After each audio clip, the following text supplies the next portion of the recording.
listening to the Art of Homeschooling podcast, where we help parents cultivate creativity and connection at home. I'm your host, Jean Miller, and here on this podcast, you'll find stories and inspiration to bring you the confidence you need to make homeschooling work for your family. Let's begin.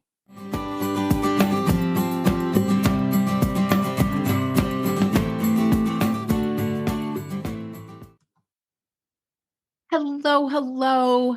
Are you feeling the pull of a fresh start, but aren't quite sure how to channel that energy into your homeschooling? Well, in today's episode, we'll explore how to embrace the new year with intention, ease, and joy. And Happy New Year to those of you listening in real time. As I'm recording this, it's the early days of 2025. Time for a fresh start, I'd say. I've found, though, that in January, at the start of a new calendar year, we're often low in homeschooling energy. Am I right? The holidays are over, and we have a lot of shoulds rolling around in our heads, but not a lot of follow through. That was me anyway. And so today I want to share with you 3 strategies for a little shift in perspective. After all, just a little shift might be just the thing to embrace that fresh start energy. And that's where we want to begin, with ourselves, with us, the homeschooling parent. Where can we find the spark of inspiration for homeschooling again after the holidays? Let's dive into fresh start energy and how to make the start of this new year one of connection. Connecting with ourselves first and finding what motivates us so that we can return to engaging learning experiences with our children. There's definitely a fresh start energy this time of year, but I, for one, often felt guilty because I could feel the energy, but it didn't translate into motivation for doing homeschooling lessons. And what I found for myself and have discovered from coaching hundreds of homeschooling parents, maybe thousands at this point, coaching parents inside my Inspired at Home community, is that in order to get our mojo back for homeschooling lessons, we have to start with finding sparks of joy inside ourselves first.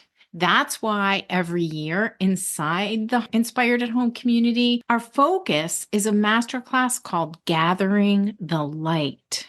It's the place to begin. You can find out more about the community in the show notes if you're interested. Here in this episode, though, I want to share some new strategies for harnessing that fresh start energy. These are new to me anyway, and my hope is that one or more of these will inspire you. Be sure to hop on over to the show notes for this episode because that's where you'll find links for more details on each of these ideas. And you can find those show notes at artofhomeschooling.com/episode 212. Okay, here we go. 3 strategies to garner that fresh start energy. Number 1, create a becoming board.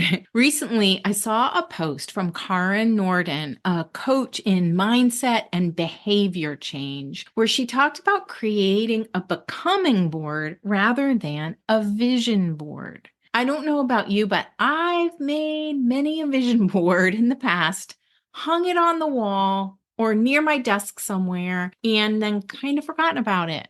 Karen describes a becoming board as a collection of images that are just tiny snapshots of what you want your daily life to look like. And as the days go on, you can replace the images you've collected with pictures from your real life to show your brain that your ideas and dreams are actually coming to fruition. This is very motivating, it seems. I'll link to Karen's Instagram post about this, where you can request the link to her private podcast episode to hear more about the idea of creating a becoming board. We're going to try this inside the Inspired at Home community this month. And in fact, one of the members of Inspired at Home sent me a link to Karen's post just a few days after I had seen it. Love this spin on a vision board, she wrote. Those synchronicities are so much fun. And thanks, Justine. Okay, strategy number 2, start with a clean slate. Now, I know this might seem obvious. It's a new year. You can start with a clean slate, but here are some specifics on actually how to do this. The idea here is to literally get a fresh start. And how do you do that? Think about taking all of your to-dos and putting them on an archive list. And then you simply have a clean slate. Ask yourself a few questions here, like, what do you want your days to look like? Then you can create a simple morning routine and an evening routine that will get you there. I like to start with mornings. I think that's the best. We have a lot of energy first thing in the morning, and so it's the most achievable way to begin a new routine. My simplest morning routine is the acronym ME, M-E, which stands for meditate and exercise. When life gets really busy, this is literally my morning routine. I wake up to a latte that my husband Brian makes for me. I know, so sweet. And then I do a short guided meditation from a free app called Insight Timer. And I do a little bit of cardio or yoga, sometimes only for 15 minutes. But you can choose whatever you want. You can make up acronyms. You can borrow this one. I like acronyms because they help me remember what I decided to do, which we sometimes need. When trying this strategy of starting with a clean slate, be sure to keep my mantra in mind. Scale back until it works and then build back up from there. Yes, you have permission to simplify. Start small and build from there. Find out what works for you, especially to get your day started off in an uplifting way. Check out the YouTube video from Laura at How to Gist, which stands for Get Your Shizzle Together. I've edited that. And I'll put a link to it. The video is called How to Transform Your Life, and it's about crafting new beginnings for yourself. I'll link to that in the show notes as well. All right, strategy number 3, create a plus minus next journal or chart. I love this because it is so incredibly simple, easy to do in a short amount of time. This can be as simple as just a chart that you draw on a piece of paper that has 3 columns. And then you label the top of each column. Add, delete, keep doing.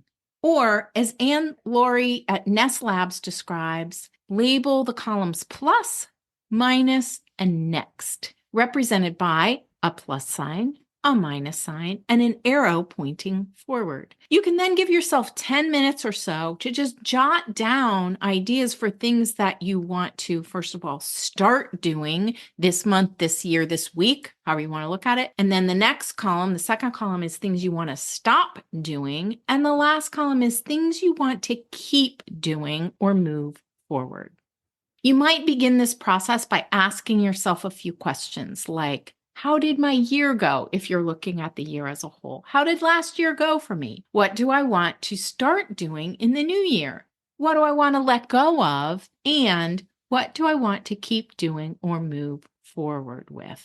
I just love this idea because it's so simple and super enlightening. I'll link to Anne Laurie's website, Nest Labs, in the show notes. She creates science-based content to answer the question, how can we make the most of our lives without sacrificing our mental health?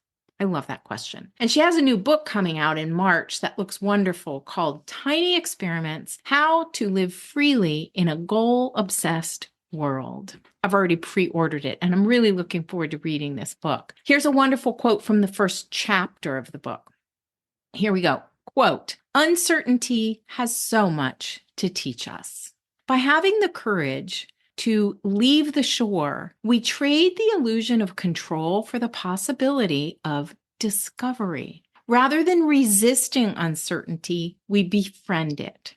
The first step is to kindle your curiosity to imagine new possibilities. End quote. That's what I'll be working on in the new year. Befriending uncertainty and embracing curiosity, creativity, and connection. What about you? What are you going to start, stop, and keep doing? There you have it. 3 strategies to harness the fresh start energy of this time of year in a holistic and gentle way. This transition time of the post holidays shift can be both exciting and overwhelming as a homeschooling parent. I know from experience. I actually think it's harder to get going this time of year than it is to start in the fall at the beginning of a new homeschooling year. So I'm here to remind you to start with gentle rhythms and rituals. I hope these 3 strategies help you feel more grounded and connected to your inner spark so that you can begin thinking of reestablishing rhythms and routines with your children. Maybe you just start by lighting a candle and singing a song or reciting a poem with them. That's enough for now.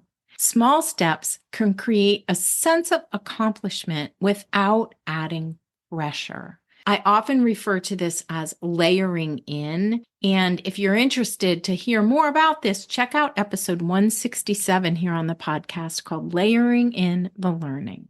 But for now, I invite you to embrace winter's energy for inner growth. After all, if we want to emphasize connection, balance, and even seasonal awareness, we need to allow the time to reconnect with and kindle our own light.